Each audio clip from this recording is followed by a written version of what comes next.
All right, we're here in Kentucky. Old Kentucky, we're north considerably of Clay County, Kentucky, where we have found many symbols. But what is amazing is that along this river, which we'll show you a shot of here in a little bit, you have the highway of the past gone years. And the same travelers evidently that hit West Virginia, inasmuch as there is even Libyan signs on over the ancient Ogham.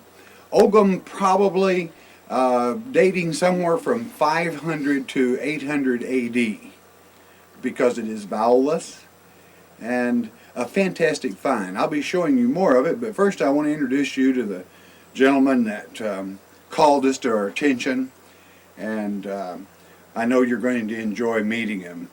Mr. Michael Griffith. Michael, thank you very much for having us and hello, Dr. Murray. Sharing this with us.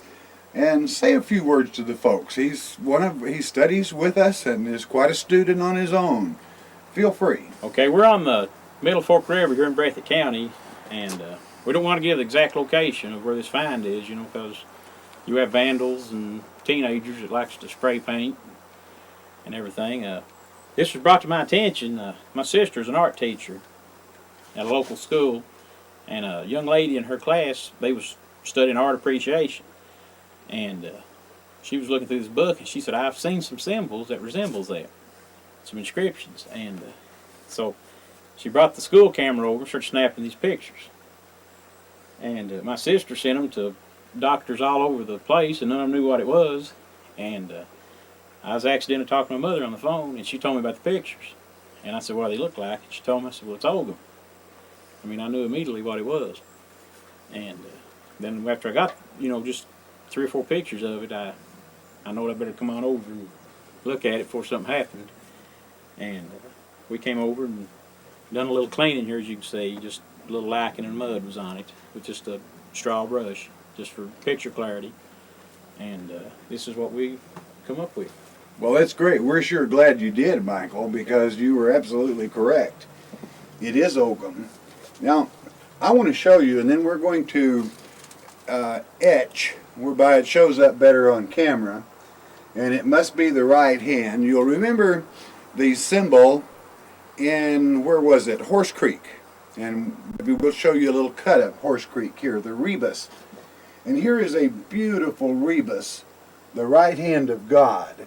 I'll take my hand away, and you can see the rebus in Ogham, a chi, and we will do the translating on the remainder of it yet at a future time. But I want to highlight only the rebus and another rebus the same here at this location, and we'll take another look at it. Again, Michael, thank you very much for having us. Okay, it's Dr. Murray. A priceless find, certainly is.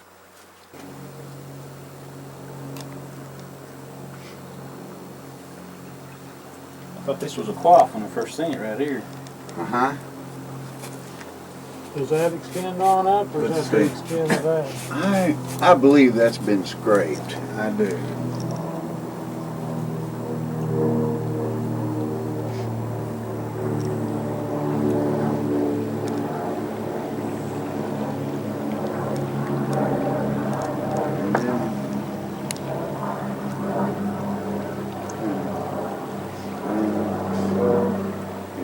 Here's really the base of the wrist right here, and back of the hand.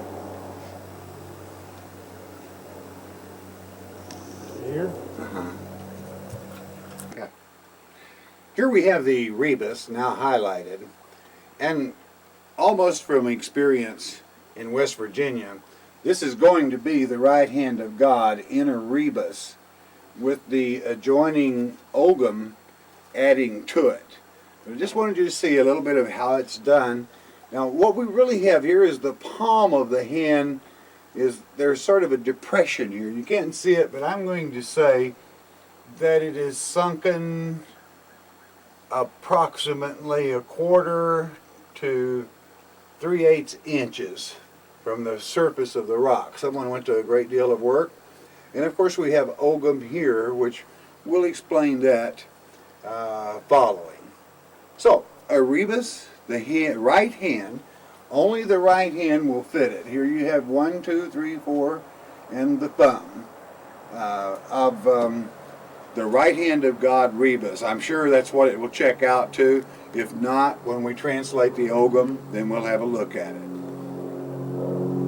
We will now etch in the Ogum surrounding it and take a shot of that, and then hopefully find the translation.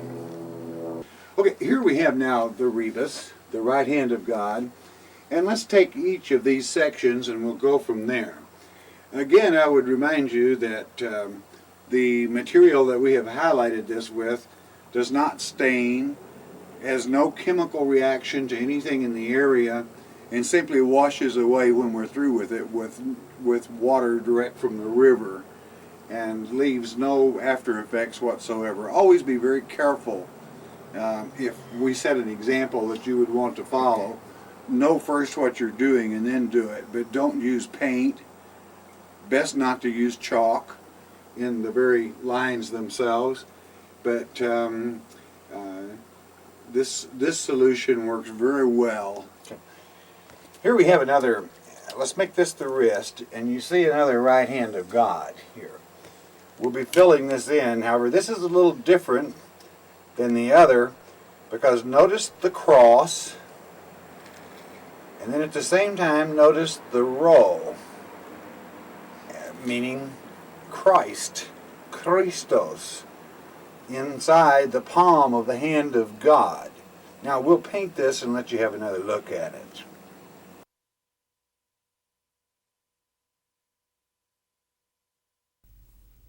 All right, good day to you. God bless you. It's so good to see you. And here we are back at the chapel after having translated the stones in Kentucky.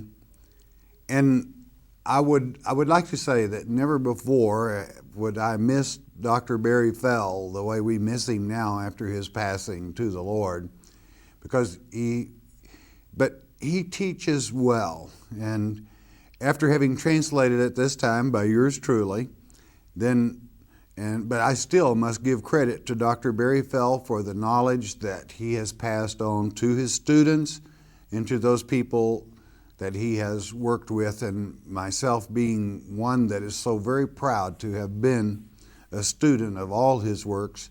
And so I still give him credit for this translation, even though that he has now with the Father. All right, so this turns out to be one of the most controversial and fantastic finds that has ever been found in North America, inasmuch as it documents, in part, how people, ancient visitors, came to this land, where they came from, and by the type of script, the Ogum, utilized, we even know the approximate date, which would be the year of our Lord, 800 to 900 AD. I repeat, from 800 to 900 AD. After having personally seen those Ogum panels in Wyoming County, West Virginia, and Horse Creek, West Virginia, with the Christian messages there, with Cairo having been used in one, with rebuses in the other, to Christian writings, I feel that probably this party is, in as much as we're in Kentucky, not all that far away from West Virginia, that there was a connection between those panels and the writer in this one. Not necessarily the case, but it was the same style, the same date period that this particular vowelless Ogum was utilized. But these things are all documented, where they're from. And basically, one part that you will not see in this documentary is, because I'm still researching it, is that this particular person, the priest, states that he has a tender branch that he has well nurtured with water, and that it is a beautiful apple tree.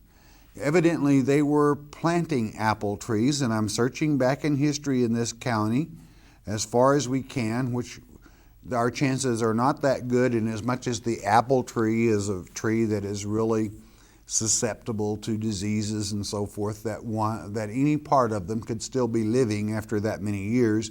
But in ancient history in this county, who knows? There may have been wild apples found in this area, and it would certainly help that part of the translation along. But the better part is that we know who they were, where they came from, and how loyal they were to our Heavenly Father, as far as that's concerned. This will naturally be very controversial to, as far as it is pre-Columbian, naturally. Columbus discovered America in 1492. Well, it was a long time before 1492 that these travelers were in Kentucky, and they are from Europe, as you will see as we begin to translate. I certainly want to thank the gentleman that you've been introduced to for having taken us to this location. And certainly, if there should be a problem with the dating of this, there is still enough, I'll call it moss, that can be carbon tested in these various places that will document the actual or approximate age. But to a student of Oldham, it isn't necessary, I don't feel, that especially with 3 panels, as aforementioned, Wyoming County, West Virginia, Horse Creek, West Virginia, and they 3 simply witness to each other. Fascinating.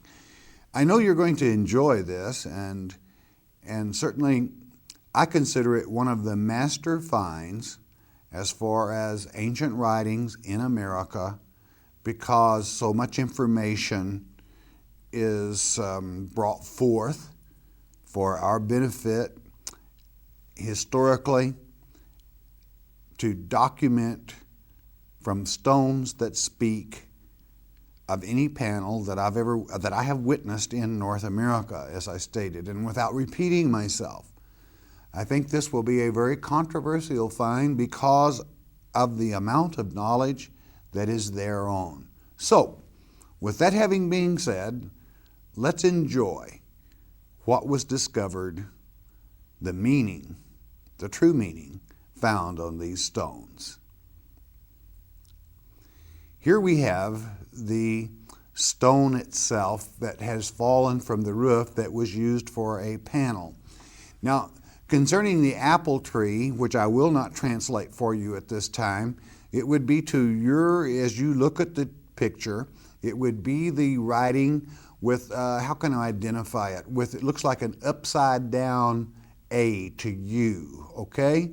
That particular panel states that they had well watered this branch of the apple tree. And then we go on down. You will notice one particular part on that particular scope as looking like a sword, but we will talk about it and discuss it as we get to our various panels. All right, let's move to the first line, if we may, of the interpretation. And here we have it. You see within this, you're going to see Ogham 2. You're going to see Ogham 1. You're going to see Greek, and you're going to see Latin. And if we can, we'll move on. The first letter you see, perhaps I should explain the first letter being Ogham 2, that looks like a star, or it looks like 2 X's crossing each other. That is Ogham 2, and its value is the letter T. Now the translation. And in ancient Irish, it states, Atamaya ad di lam, which is hand, kai ro, which is Christ Jesus, and then alpha and rex. The alpha is in Greek and rex is in Latin. Translated to modern day English, First, the words as they are: I acknowledge thee, the hand, Jesus Christ, body, first king. Now, to Englishize it, it says, and abbreviated, I acknowledge thee, Jesus Christ, the right hand of God, of course. First, I take the liberty to translate as Alpha, first or the beginning. First of our body and King. Naturally, He is our King. He will always be our King. It is very interesting that you should note the chi rho, for it is the rebus, that is the hand, in the very center. By that I mean the chi is an X, right in the very center of the hand, which you now have the translation over it. And then rho would be much like the English P. In other words, the stem that comes up through the X in that hand, right where it says chi there on your screen. You're basically in the center of the hand there, and now you can see it. You see a P that comes up through, and that is chi rho, which is Christ Jesus. How do you translate this then? Well, how about hand? Hand in ancient Irish is lamb, L-A-M. So you always look for an L and you always look for an M. L is 2 strokes below the stem line, and M is 1 stroke through, totally above and below the stem line. And of course the valve A inserted by myself is so indicated. Isn't that beautiful? On a stone that had fallen away from a wall by a beautiful river, and that message of acknowledgement to Christ. Now, if we can, let's move on to the next panel, and we'll see what we can do with it. And here we're going to have the continuation on that just past the hand, okay? And it's M, which is human or hand, a human hand. Bidik it means springs or rises quickly. And in is heaven, thol king wall. And it reads, following Jesus Christ, the first of our body and our King, the human hand springs or rushes towards heaven to our King and wall. And that completes that entire line. You will see the Latin R visible there at the top of the screen. Now, what a fantastic string in ancient Ogham. I hope you enjoy this as much as I enjoyed translating it and being on this site. I'm sure that we will be returning again, for there is much more of it there that we are not going to bring forth in this particular lecture. Here we have the one that has the sword that I asked you to observe, all right? Notice the sword, and this is amusing in a way, because you'll notice the rebus that is a little man. See, there are his legs at the bottom, and he's holding that spear in his hand, all right? Look at the sword in the center, and then look at the rebus of the little man. That is a word, and I'll read it to you as we go to the translation now, if we can have the translation back.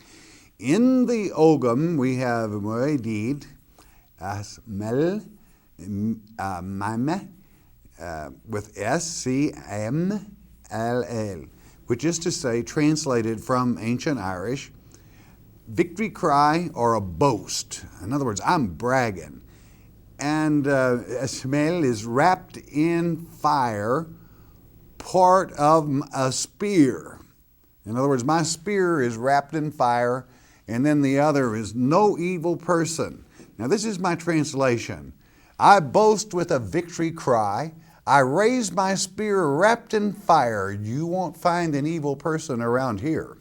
And so we had a happy warrior there, and a very proud warrior. And evidently he was a can-do type person, my kind of person. And to even sign it off with the little rebus, which the little man holding the spear in a challenging way was, you won't find an evil person around here. That's kind of the way it goes. When you can overpower your enemy, you don't have very many enemies, all right? But now get ready. I think this is one of the major finds in America, and it will probably be a long time before another find as major comes along. A benchmark, I call it, for teachers or students that know there were Europeans and other peoples from other lands, Asia, the Mediterranean, many areas in America long before Columbus discovered America. Now, I will start the translation would be from your far left. As a matter of fact, you can see the mark that starts the string, and we will translate, and you notice that we have another rebus, a hand, and then lines following the hand. Quite a long string, and what a message it carries. Very anxious, and you're looking now at a wall. It's actually a wall from which the stone you just looked at next to a river fell from. This is an overhang. It is a place of shelter. And this is being the beginning of the string. And let's go with the translation when we're ready. Get ready for it. Fantastic. ELG, which is always the ancient name for Ireland. LER, beyond the sea. MAC, M-A-C, a sun. DUS, to see and to find, that's to search. And ROB, it's a robe, specifically a priest robe or priest duties. SEL, which means at all times. My translation, and it is accurate, listen to it, a son of Ireland from beyond the sea to find this land doing priest duties at all times. Think about it. Here we have, in ancient Irish, the actual location from which he came, his method of travel, the fact that he was a native, being a son, Mac, is always, many of you in modern day Irish, you hear MacDonald, son of Donald, okay? It's very well used, but again, a son of Ireland. We know here where they came from, with ELG being the ancient name of Ireland.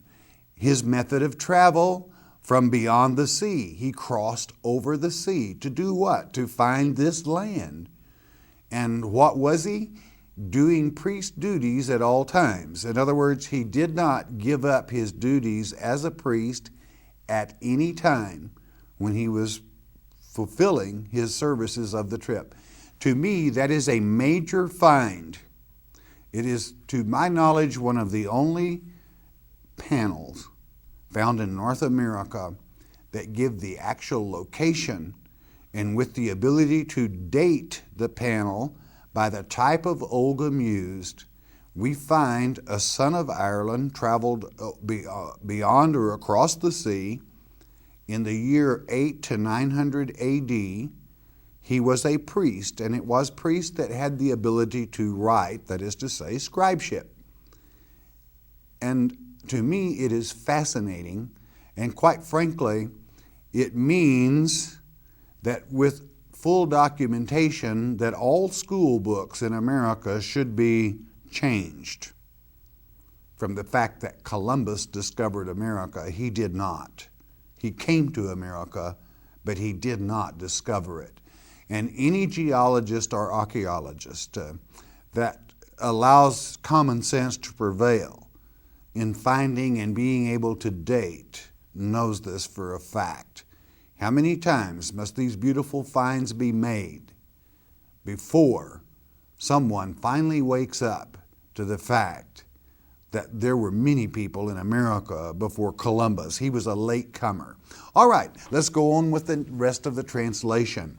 Here we have the rebus of the hand in that long string, and we translate it as such. DESLAM. You remember what lamb is? A hand, of course. G-N-A-E. The little circle in the middle of the hand is A-E with the G-N below. Dia is always God. And land, raig, foma, hai, which is to say, how beautiful the arrangement of God's hand. It can be translated, how beautiful the right hand of God. His arm, full of love, is open to me and whomever, and naturally whomever will. We see that God was the protector. So the full string then being this son from Ireland had come across the sea to discover this land. That is to find this land, not discover necessarily. And then how beautiful the hand of God, or the arrangement, or the word arrangement in ancient Irish can be the arrangement naturally. When you lay your hand on this particular point, then it takes a right hand to fit it, the rebus, the picture, the drawing of the hand. But how wonderful a string that this priest pours his heart out and mind, and even preaches while he's doing it that God's right arm is always outreached to encircle and protect all those that would enjoy the very fact that He loves us. I had such a joy, it was such a joy to do this translation, to find this Ogham, to have been taken there by such a fine gentleman. And if this county only knew, and I'm sure it will now, how beautiful the writings of God. The history, as you know, there was an very elderly gentleman that has fished this river for quite some time, and certainly he enjoyed it and has seen this drawing there for a long time. We even thank the Girl Scouts that noticed it and become inquisitive and would lead to our having been there. So, it's fantastic. Think we'll go back? You bet we'll go back. I want to see it again. I want to be there. I want to touch the stone, and I want to continue translating the rest that is there that we did not film. So, there you have it. A priest from Ireland in Kentucky, good old Kentucky, and documented for anyone to examine. However, that will not be possible, but I'm speaking of those with credentials that would wish. We must certainly protect this site. How very fortunate this county in Kentucky is to have such a find. All right, there you have it. Again, I thank Dr. Fell for his many years of work in the languages, that we, his students, the students of his work, can have the ability to do these things. We thank our Father as well. Hope you enjoyed it, and there you have it, ancient Ireland in Kentucky.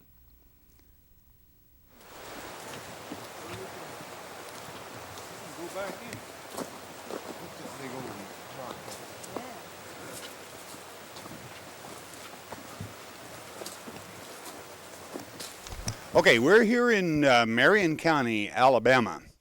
You're going to see some fresh petroglyphs and petrographs here at this site.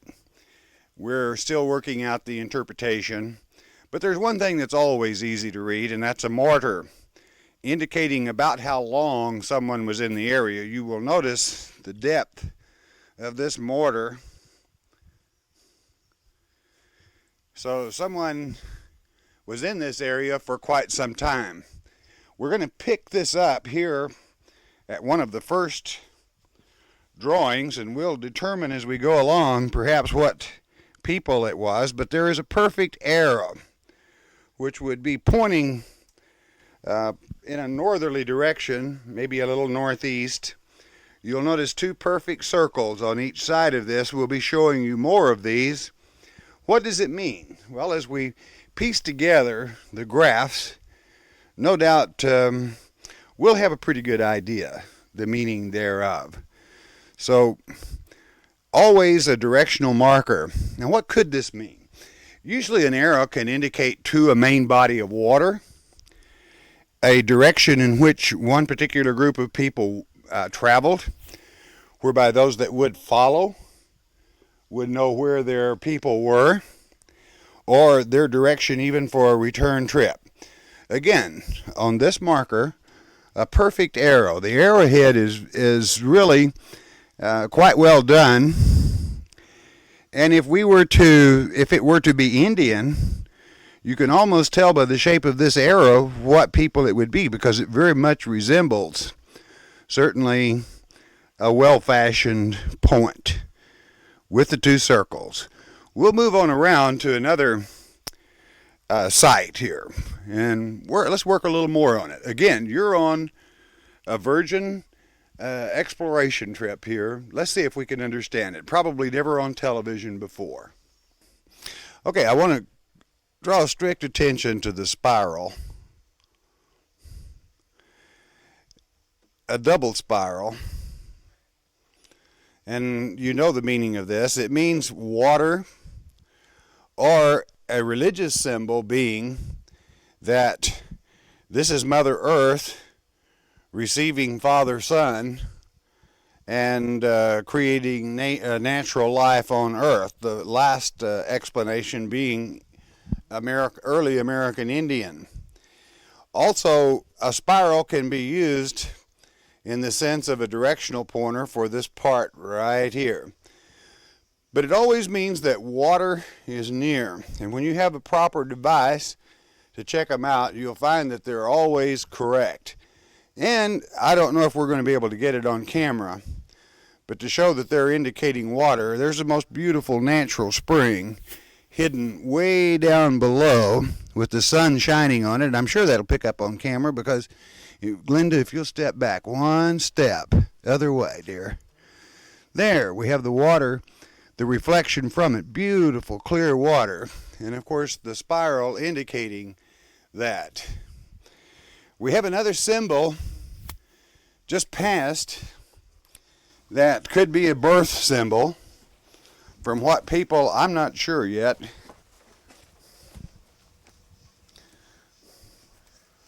Like so. And as the gentleman that brought us up here, who I'll introduce you to, said this looks like a horseshoe. And it is a U, a perfect U, double. We'll be saying more about that one also. We're going to move now around to the other face of this bluff, and certainly we see some very interesting things. Okay, I want to call your attention to another set of spirals. Again, we'll do a little work on this because we have a perfect S here in the center with a spiral coming in, yin yang in certain peoples from certain countries. But we have an interesting thing below this. I hope you're going to be able to see this. It has the prow of a ship, and evidently this is one reason why I think much of this is not American Indian, but were travelers. And then we have a horn-shaped direction here with another circle with an arrow pointing straight through it. Now, this resembles, in a sense, the early American Indian love flute. But I do not believe at this moment that's what it represents. We're going to investigate, and we'll add a little voice track to this as we look at these a little closer. And I think we can begin to put a story together now of these people that evidently traveled here by ship. They were very conscious of water, naturally, because that is life. In the religious sense, as we begin to find more, it would appear that in a sense that we do have the Mother Earth, as she would conceive from Father, Son, and give life to everything. Now, we're going to go to a symbol that is behind me now and come back to this. And we see a history of a travel. Let's see if we can put it together. Okay. Ready to go? Okay, we're going to look here, and we see a sun symbol Above the sun symbol, we see another planet, could even be the moon. And then we have three particular celestial markers. What does this mean? It means east. And on the layout of this stone, it just so happens that is east. And here we have two symbols that would look like very distinct lettering of some strange alphabet. Only you have to put your mind in the place of those people that traveled. Remember the boat, the ship? These people say from here, from the east, these are legs walking. Notice the bent knee here, straight leg here as he sets forth and meaning giving a direction. You have a perfect foot here, even down to the toes and the pad of the foot and the heel. Very well done with much precision. This is very, very old. It would seem that there is a symbol above this man or people walking, and unfortunately the Fatima has covered it over, but I believe we could remove it to see, but I don't think that that's going to be possible because it is so ancient. But what was the message? We were walking. You know what their mode of transportation here was when they finally end up at the ship. They were walking through this country. And here we have an interesting, the old pitchfork, which is a letter. We'll do a little special emphasis on here as we move on eastward. And here we have some strokes.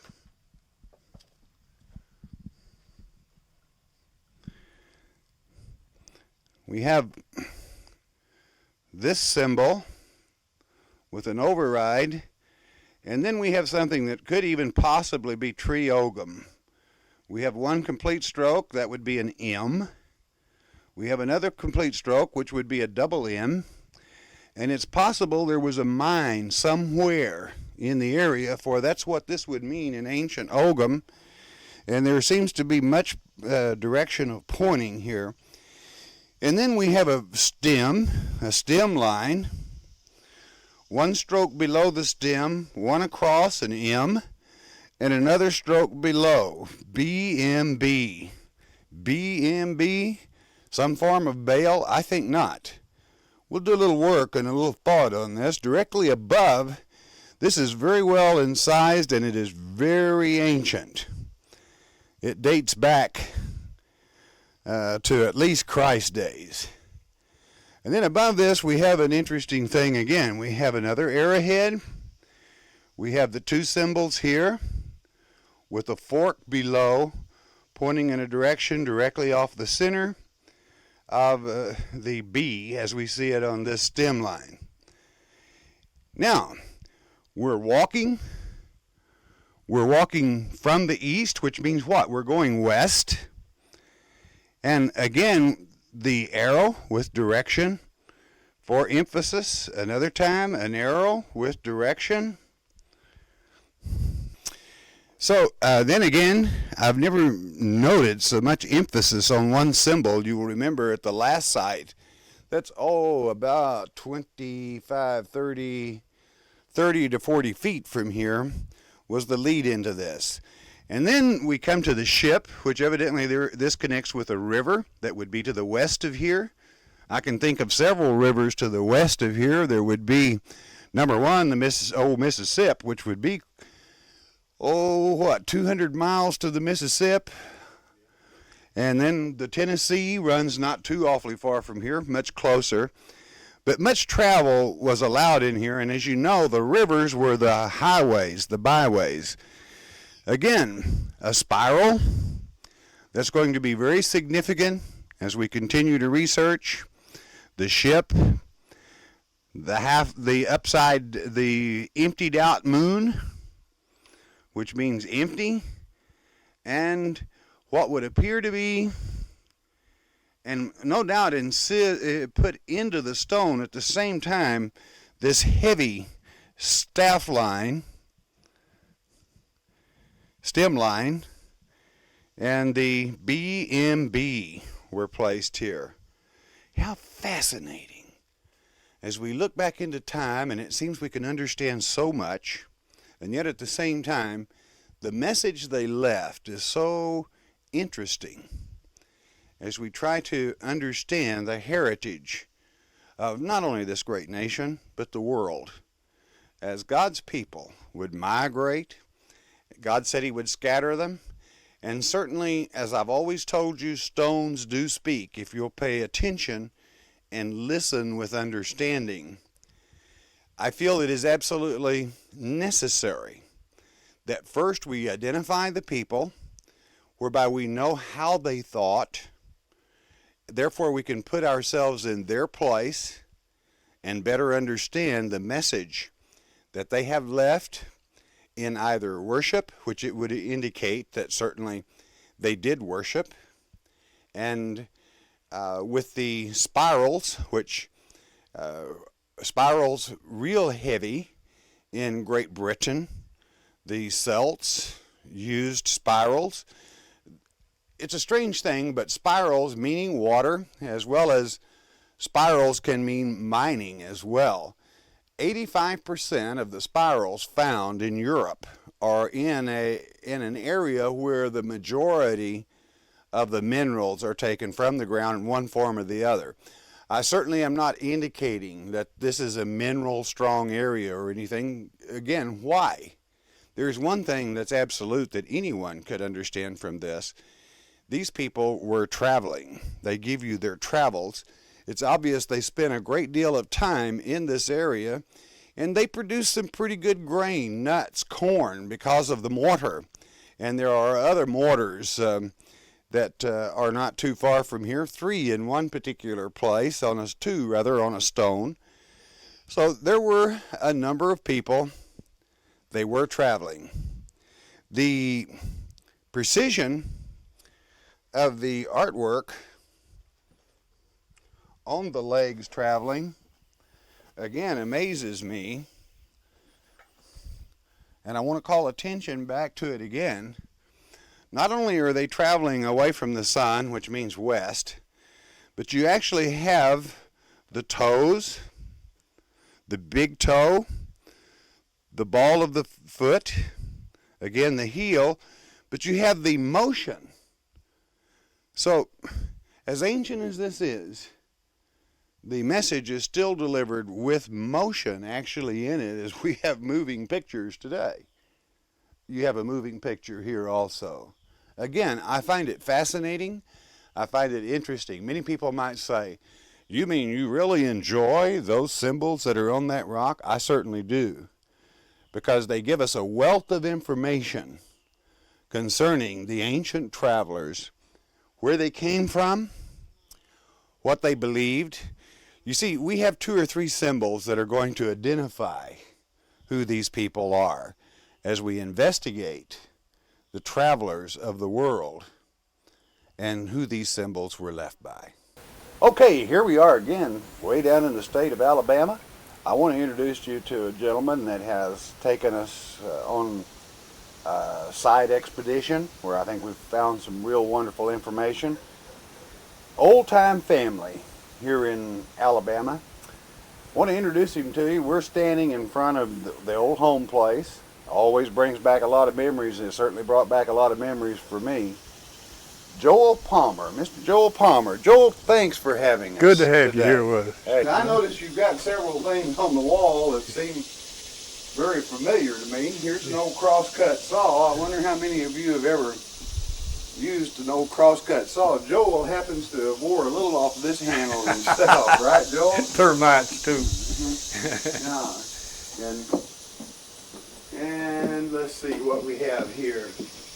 These are called hames for you city folks that have, and I understand you've used this yourself. We have. Younger. Yeah. This is a collar, and from the size of it, you can pretty well guess this would be for a mule. And this, off of this hame, which is made of wood, and this collar of leather and well padded, the traces, that's what hooked on back to the plow or whatever you happen to be pulling to a single tree. This is where the tug, the chain, or it could be leather. And this ring here was usually when you were pulling a wagon, there would be a snap ring that would come up and hook into this that would help support the tongue between the two animals. And here I'm telling them what this stuff is. And well, we got this old plow up here. I think is a very interesting thing myself. It was used back probably in the 1800s. My dad was born in 1906, and he said they never used it in his lifetime. He just kept it as a spare or something around in case they ever needed it. And so I got it and cleaned it up and put wood preserver on it and keeping it as a souvenir or something for the past with quite a bit more of old things there. I believe you said you knew what that was yes, right there. I know what this old walking plow. This is the type of plow that I tell you all is, in the words of our Father's Word, is a man that is a professional plower, doesn't look back, or he's not worth hiring. And here you have a plow that's much like, I suppose the way this generation would understand it, like a water ski, or even riding a bicycle. If you tilt it, it's gone. I mean, it's going to go, you're going to stop plowing a straight furrow. Well, this is what we have in mind when we talk about that. Yeah, I've got something else here. You might, the Bible speaks of that muzzle. Yes. Thou shalt not muzzle thy ox. Yeah. And when you were in plowing young corn or any kind of feed stuff or in a garden, this could come in very handy. Yeah, the mule would bite the tops out of it. Get those old silk portion real quick like.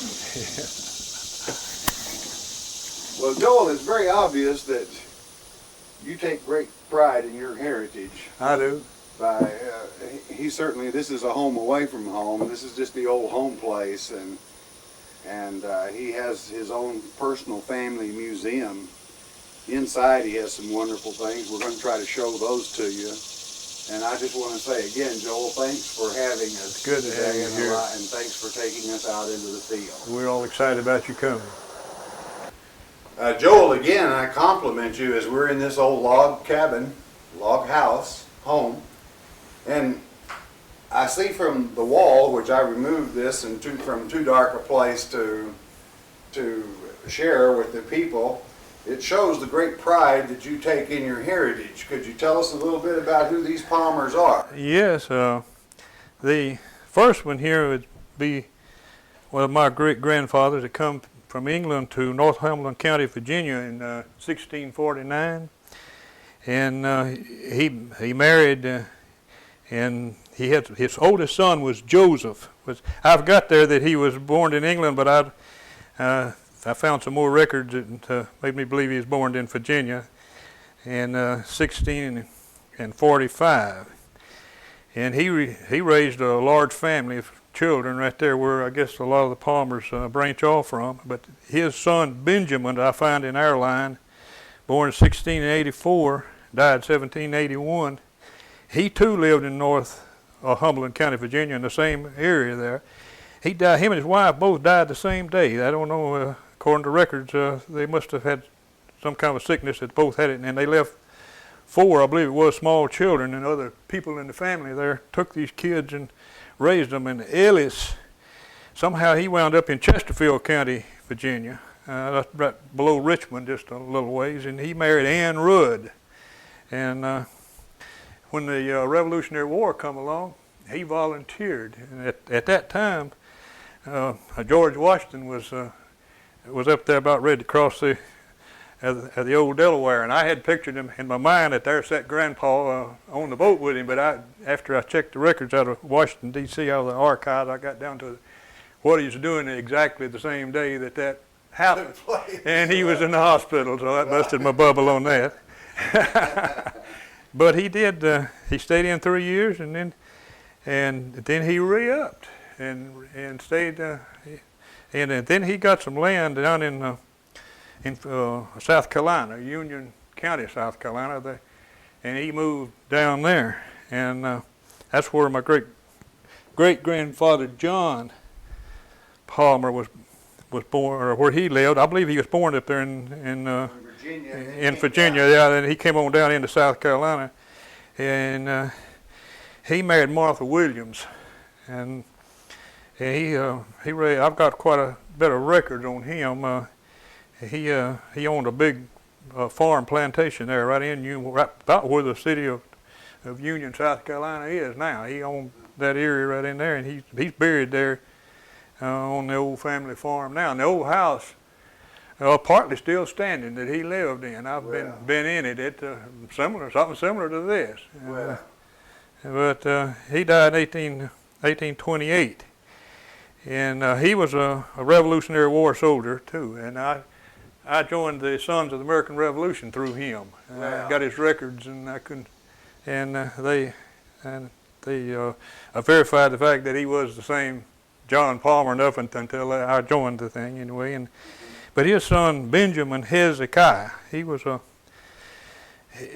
fellow that's kind of a restless-like fellow. He liked to live right on the edge with the Indians, and as they pushed the Indians back this way, he moved up. He stayed just right on the borderline until he died over here around Piedmont, Alabama, in that area right there. And then my great-granddaddy Russell Palmer, which I have his picture right here, him and his mother and two brothers, which were John and Joseph Palmer, they came here in 1842 and settled back over a little ways from over there, and he lived in a house identical to this one, just about it. I took part of the parts off of his old house and moved them over here and put them on this house.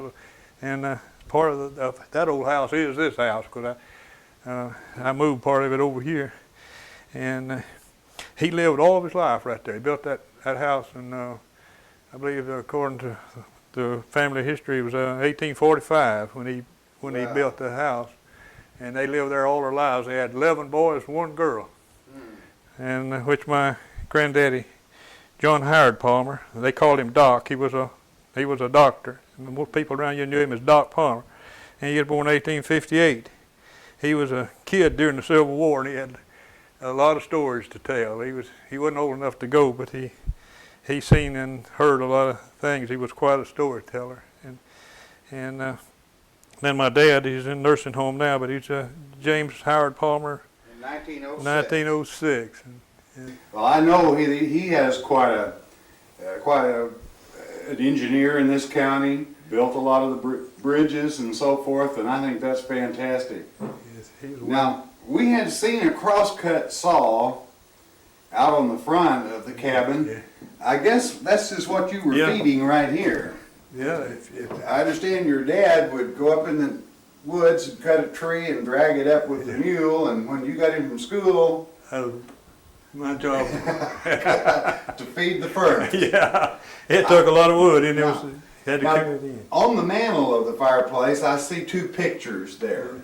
Now, which one of the Palmers was this? That's Russell Porter Palmer. He was born in Georgia on Richland Creek, Greene County, Georgia. He moved here in 1842. He was single at that time, but he met Morning Dazzini, and she was a Mansell, Morning Dazzini Mansell, and they married shortly after he got here, and they raised 11 boys and 1 girl.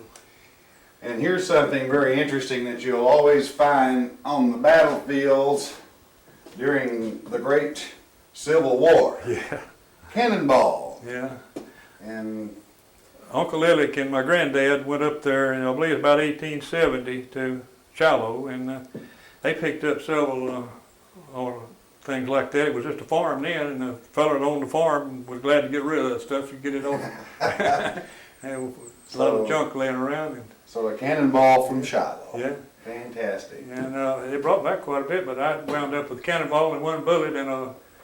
And here's that 1 bullet. Yeah. Mm-hmm. But some of the other people in the family, I guess I got more of it than any of them, because people knew I was interested in that kind of stuff, and they actually, Robert Palmer, a cousin of mine, gave me that ball because it was his father that brought it back. Actually, my cousins got the one my granddaddy brought back, and I didn't. Well, I see so many things that we could spend all Yeah, day the old here. sausage meal. An old sausage meal, Well- back in butchering day, these things were always so important. This was the old coffee grinder. The old coffee grinder. Yeah, they would, bring in their coffee beans and put them in, and then grind it, and then set it on the fire. When they first, the oldest settlers didn't have a stove. Actually, all the cooking they did was right there. You see where they sharpened their knife with that rock? Cause I remember Yeah. seeing my mother. I remember seeing my mother sharpen the knife right there on that. Well, this lets you know how it is passed on. Yeah. That we see these marks in some places that are tool marks on rocks where the Indians near their fields or anyone would sharpen their tools. Well, thank you very much for sharing with us your heritage, and I must compliment you that you're one American that cares about his heritage, and I think we have something else in common as a little town in Korea called Yongdong-po. I think we was there at the same time. Right, I made in from Incheon and you came in from down south. And Yeah. there we were. Again, Joel, thank you very much. We appreciate you, and your heritage is without question. We'll have you back anytime. Thank you.